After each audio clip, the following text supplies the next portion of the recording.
بسم اللہ الرحمن الرحیم۔ موت کے وقت فرشتوں کا اعضا کو چھونا اور سونگھنا۔ داؤد بن ابی ہند رحمہ اللہ تعالیٰ اپنی آپ بیتی بیان کرتے ہیں کہ میں سخت بیمار پڑا، اسی حالت میں دیکھا کہ ایک بڑا سر اور پرگوشت مونڈھی والا شخص نمودار ہوا۔ وہ سوڈانیوں کی ہم شکل تھا۔ میں نے اس کو دیکھ کر اِنَّ لِلَّهِ وَإِنَّ إِلَيْهِ راجعون پڑھا۔ میں نے اپنے دل میں کہا یہ میری روح قبض کرے گا، لیکن میں کافر تو نہیں ہوں کہ یہ کالا فرشتہ میری روح قبض کرے، کیونکہ میں نے سنا تھا کہ کافر کی روح کو کالا فرشتہ قبض کرتا ہے۔ اسی حیرت کے عالم میں گھر کی چھت کے ٹوٹنے کی آواز میں نے سنی، پھر چھت بالکل کھل گئی اور آسمان نظر آنے لگا۔ آسمان سے دو فرشتے سفید پوش اترے اور دونوں نے ڈانٹ کر کالے شخص کو بھگا دیا۔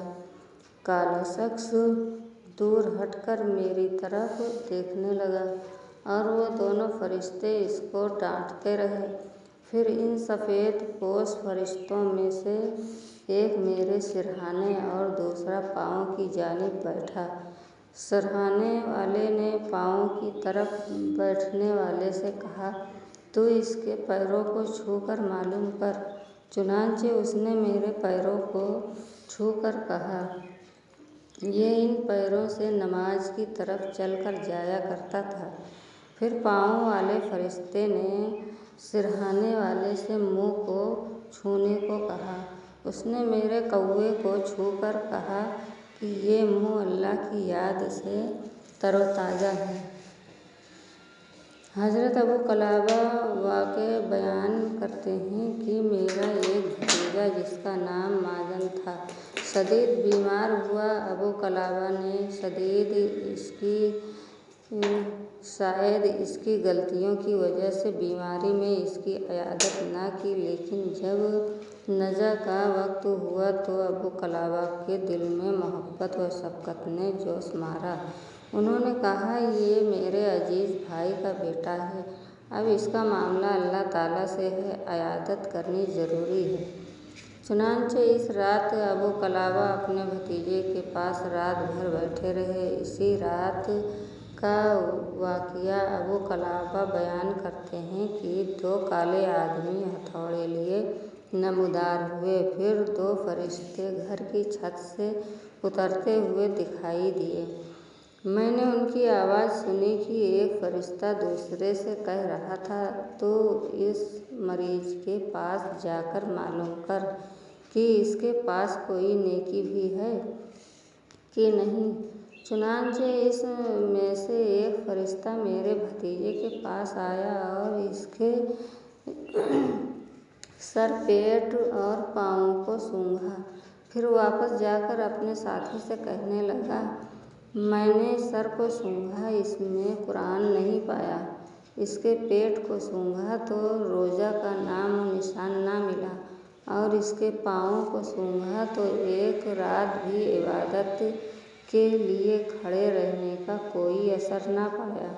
اس کے بعد دوسرا فرشتہ آیا اور اس نے اس کا سر، پیٹ، ہتھیلی اور پاؤں کو سونگھا، پھر میں نے سنا کہ وہ کہہ رہا ہے، تعجب ہے کہ اللہ تعالیٰ نے اس شخص کو محمد صلی اللہ علیہ وسلم کی امت میں لکھا ہے، لیکن امت محمدیہ کی خصلتوں میں سے کوئی خصلت بھی اس میں نہیں پائی جاتی۔ پھر اسی حیرت کے عالم میں اس فرشتے نے میرے بھتیجے کا منہ کھول کر اس کی زبان کی نوک کو نچوڑا۔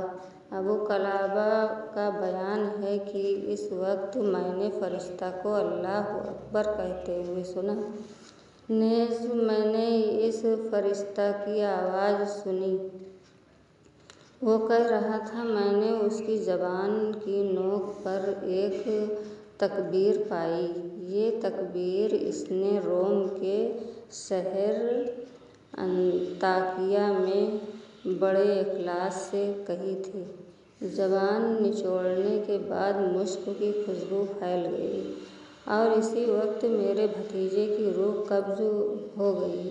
ابو قلابہ کا بیان ہے کہ جب فرشتہ روح قبض کر کے چلا تو اس نے دروازہ پر کھڑے ہوئے دونوں سیاہ فام آدمیوں سے کہا، تم دونوں لوٹ جاؤ، اس میت پر تمہارا کوئی قابو نہیں ہے۔